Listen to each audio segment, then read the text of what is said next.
Hello guys finally आज चाहिँ अहिले टक्क लगाएर हाम्रो रारा लेकदेखि घरसम्मको लागि यात्रा सुरु भइसकेको छ गाइज है। अनि हामी चाहिँ अहिले 3 जना छौँ।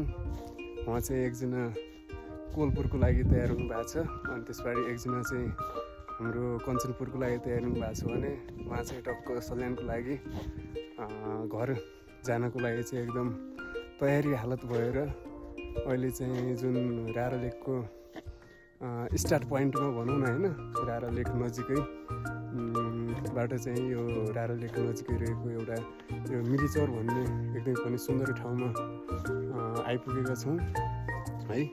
हामी चाहिँ टक्क अहिले कति ट्याक्कै साँझको कति टाइम भयो भन्दाखेरि 5 बजिसकेको रहेछ।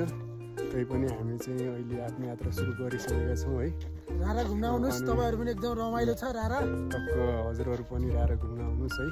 हामी चाहिँ कस्तो भन्दाखेरि यो जुन हाम्रो रारा लेकलाई छोड्न मन चाहिँ थिएन क्या है, एकदम सुन्दर ठाउँलाई छोड्न मन चाहिँ थिएन, तर पनि घरको मायाले गर्दाखेरि हामी चाहिँ टक्क अहिले घर जानुपर्ने भइरहेको छ है। हामी चाहिँ फेरि पनि आउनेछौँ यो ठाउँमा, टक्क रमाइलो गर्नेछौँ, इन्जोय गर्नेछौँ होइन सर? हो कि नै? रारा भनेको चाहिँ रारा चाहिँ स्वर्गको अप्सरा हो, त्यो अप्सरालाई छोडेर पनि आफ्नो घरको अप्सरालाई पनि हेर्न जानु पर्यो। हामी चाहिँ टक्क आफ्नो घरको अप्सरालाई पनि यसो हेरौँ न है भनेर टक्क जाँदैछौँ है त। फाइनल्ली